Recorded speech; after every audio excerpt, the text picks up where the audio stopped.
So friends, बिना किसी देरी के शुरू करते हैं आज की वीडियो और देखते हैं आज का अपना पहला सेंटेंस। सो फ्रेंड्स, यहाँ पर ये किसी के बारे में बता रही है कि 32 साल के होने के बावजूद वो अभी भी अपने माता पिता पर निर्भर है। तो बताना चाह रहे हैं कि कोई 32 साल का हो गया लेकिन वो अभी भी अपने माता पिता पर निर्भर है। तो इसे हम दो तरीके से बना सकते हैं। सबसे पहले तो हम कह सकते हैं कि despite being 32 years old, despite being 32 years old यानी 32 साल के होने के बावजूद he still depends on his parents, वो अभी भी अपने माता पिता पर निर्भर है। या हम इसे इवन दो का यूज़ करके भी बना सकते हैं इस तरीके से, हालांकि वो 32 साल का है, even though he is 32, even though he is 32 यानी हालांकि वो 32 साल का है, he still depends on his parents, वो अभी भी अपने माता पिता पर निर्भर है। मेरे मना करने के बावजूद वो वहाँ चला गया, किसी के बारे में कह रही है कि डिस्पाइट माई रिफ्यूजल। तो जब भी हम अपने सेंटेंस की शुरुआत इस तरीके से करते हैं कि मेरे मना करने के बावजूद इसने ऐसा किया वैसे किया, जैसे कि यहाँ पर कह रही है कि डिस्पाइट माई रिफ्यूजल यानी मेरे मना करने के बावजूद ही वेंट देयर, वो वहाँ चला गया। डिस्पाइट माई रिफ्यूजल जिसका मतलब होता है कि मेरे मना करने के बावजूद, despite my refusal he went there, वो वहाँ चला गया। वो वहाँ चला गया हालांकि मैंने मना किया था। अब इसे इवन दो का यूज़ करके बना सकते हैं, ही went there even though I told him not to. कह रही है कि वो वहाँ चला गया हालांकि मैंने मना किया था। ही went there even though I told him not to. तो देखो इसे हमने दो तरीके से बनाया। एक तो हम इस तरीके से कह सकते हैं कि despite my refusal he went there, मेरे मना करने के बावजूद वो वहाँ चला गया। या हम इस तरीके से बोलेंगे ही went there even though I told him not to, वो वहाँ चला गया हालांकि मैंने मना किया था। वो एक सुनहरा मौका गंवा रहा है, यानी कि वो एक सुनहरा मौका था उसके पास, वो एक सुनहरा मौके को गंवा रहा है। तो मौके को गंवाने के लिए एक फ्रेजल वर्ब का यूज़ करते हैं हम, पास अप। तो यहाँ पर ये कह रही है कि he is passing up a golden opportunity, he is passing up a golden opportunity यानी वो एक सुनहरा मौका गंवा रहा है। He is passing up a golden opportunity. कोई भला कैसे इस तरह के मौके को गंवा सकता है। आगे बोल रही है कि how could someone pass up an opportunity like this, how could someone pass up an opportunity like this. तो यहाँ पर भी गंवाने के लिए पास अप का यूज़ किया है हमने, यानी कोई मौका है उसे गंवाने के लिए। तो how could someone pass up an opportunity like this, भला कोई कैसे इस तरह के मौके को गंवा सकता है। आगे बोल रही है कि काश उसकी जगह मैं होती।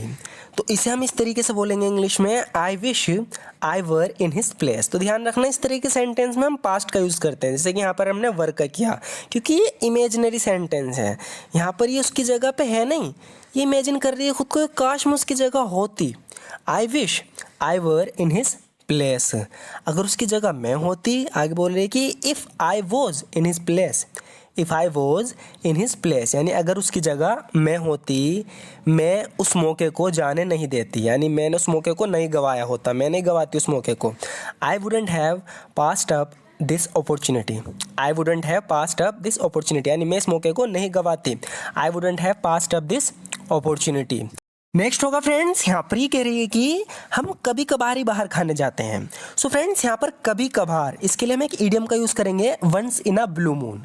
तो जब भी आपको कहीं लिखा हुआ दिखे once in a blue moon, तो इसका मतलब होता है कभी कभार। तो यहाँ पर ये बता रही है कि we go out to eat, we go out to eat once in a blue moon यानी हम कभी कभार ही बाहर खाने जाते हैं। We go out to eat once in a blue moon. तो once in a blue moon एक इडियम है जिसका मतलब होता है कभी कभार। मैं बाहर के खाने से ज़्यादा घर का बना खाना पसंद करती हूँ। बता रही है कि I prefer home made food over eating outside, over eating outside. बता रही है कि I prefer home made food यानी मैं घर का खाना पसंद करती हूँ, ओवर ईटिंग आउटसाइड बाहर के खाने से ज़्यादा।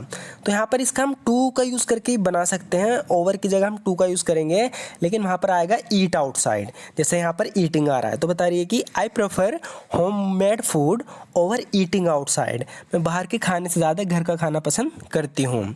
घर पर खाने की तुलना में बाहर का खाना ज़्यादा महंगा होता है। बता रही है कि it's much more expensive to eat out than to eat at home. बता रही है कि it's much more expensive to eat out, बाहर का खाना ज़्यादा महंगा होता है, than to eat at home, घर के खाने की तुलना में। और ऊपर से मैं ज़्यादा बाहर जाती नहीं हूँ। आगे बता रही है कि and on top of that, मैंने पहले बताया है and on top of that का मतलब होता है ऊपर से, यानी हम अपनी बात में और बात ऐड करके बता रहे हैं। And on top of that I don't go out much, और ऊपर से मैं ज़्यादा बाहर जाती नहीं हूँ। And on top of that I don't go out much, और ऊपर से मैं बाहर ज़्यादा जाती नहीं हूँ। मैं वो खाना पसंद नहीं करूँगा, तो कोई इससे कुछ खाने को कह रहा है तो कह रहा है कि I would prefer not to eat that, यानी मैं प्रेफर करूँगा उसे ना खाना।